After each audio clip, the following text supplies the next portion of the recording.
ஆனந்தரங்கம் பிள்ளை 18ஆம் நூற்றாண்டில் பாண்டிச்சேரியை ஆண்டு வந்த ஜோசப் பிராங்கோஸ் டூப்ளிக்ஸ் என்ற பிரெஞ்சு ஆளுநரின் மொழிபெயர்ப்பாளராக பணியாற்றியவர். இவர் ஒரு யாதவர்.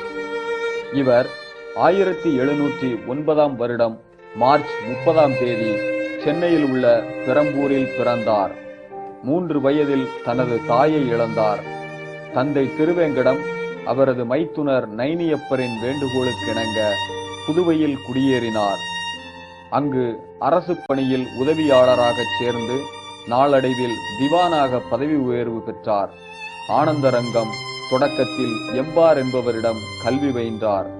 கல்வி கற்றபின் பாக்கு கிடங்கினை நடத்தி வந்த ஆனந்தரங்கம் அரசு பணிகள் சிலவற்றில் தந்தைக்கு உதவியாக இருந்து வந்தார். இவரது மனைவி செங்கல்பட்டு சேசாத்திரி பிள்ளையின் மகள் மங்கதாயி என்பவராவார். இவருக்கு 3 மகள்களும் 2 மகன்களும் இருந்தனர். 18ஆம் நூற்றாண்டு காலத்திய பிரெஞ்சு அரசு பற்றி அறிய உதவும் சிறந்த வரலாற்று கருவூலமாகவும் ஆவணமாகவும் இலக்கியமாகவும் திகழக்கூடிய நாட்குறிப்புகளை தந்தவர்.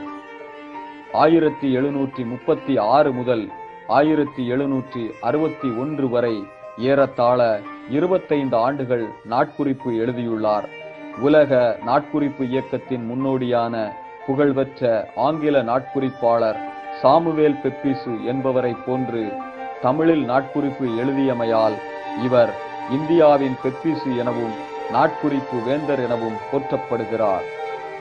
இவரது நாட்குறிப்பு அந்த காலத்தில் நடந்த சமூக மாற்றங்கள், அரசியல் நிகழ்வுகள் போன்றவற்றின் பதிவாக திகழ்கிறது. பிரெஞ்சு ஆளுநர் டூப்ளெக்ஸின் அந்தரங்க பேச்சாளராகவும் மொழிபெயர்ப்பாளராகவும் பன்மொழி புலவராகவும் இருந்தவர். இவரின் நாட்குறிப்பு மூலம் நமக்கு 18ஆம் நூற்றாண்டு தென்னிந்திய ஆளுமைகளை பற்றியும் முக்கியமான அரசியல் இராணுவ நிகழ்வுகளை பற்றியும் அறிய முடிகிறது. இவரது நாட்குறிப்புகள் குறித்து பல்வேறு ஆய்வுகள் இன்றளவும் நடைபெற்று வருகிறது. 18ஆம் நூற்றாண்டின் வரலாற்றை அறிந்து கொள்ள பெரிதும் துணையாக இருப்பது 18ஆம் நூற்றாண்டில் புதுச்சேரியில் வாழ்ந்த ஆனந்தரங்கம் பிள்ளை, ரெங்கப்ப திருவேங்கடம் பிள்ளை, 2ஆம் வீரநாயக்கர், முத்து விஜய திருவேங்கடம் பிள்ளை ஆகிய 4வரும் எழுதிய நாட்குறிப்புகளாகும்.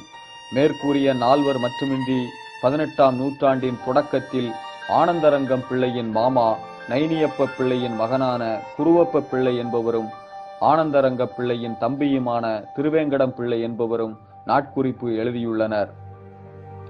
ஆனந்தப்புரவி என்ற பெயரில் சொந்தமாக பாய்மர கப்பல் ஒன்று இவருக்கு இருந்தது. துணி ஏற்றுமதியிலும் இவருக்கு பங்கிருந்தது. சாராய உற்பத்தி உரிமையும் பெற்றிருந்தார். அதிகாரமும் பொருள் வளமும் ஒரு சேர பெற்றிருந்த ஆனந்தரங்கம் அன்றாட நிகழ்வுகளை குறிப்பாக எழுதி வைக்கும் வழக்கத்தை கொண்டிருந்தார். தாம் கேட்ட செய்திகளை மட்டுமல்லாது அலுவல் நிமித்தமாக அவர் படித்த கடிதங்களையும் கூட தம் நாட்குறிப்பிற்கு பயன்படுத்தியுள்ளார். ஜோசப் பிராங்கோஸ் டூப்ளிக்ஸ் என்ற பிரெஞ்சு ஆளுநரின் மொழிபெயர்ப்பாளராக இருந்த கனகராய முதலி என்பவர் இறந்ததால் தமிழ், மலையாளம், தெலுங்கு, பிரெஞ்சு போன்ற பன்மொழி அறிவு பெற்ற ஆனந்தரங்கம் 1747இல் அப்பணிக்கு அமர்த்தப்பட்டார். ஆனந்தரங்கம் தமிழில் எழுதிய நாட்குறிப்புகளால் புகழ் பெற்றார். அக்காலத்தில் நாட்குறிப்பினை வைத்து வாழ்க்கை நிகழ்வுகளை சொல்லும் வழக்கம் இல்லை. அவ்வகையில் ஆனந்தரங்கத்தின் நாட்குறிப்பை புதிய தமிழிலக்கிய வகையாக கருதலாம். இவரின் நாட்குறிப்பு குறித்த விவரங்கள் மற்றும் அதன் மூலம் அன்றைய காலகட்டத்தில் நடந்த பல நிகழ்வுகள் நமது அடுத்த பதிவில் தொடரும்.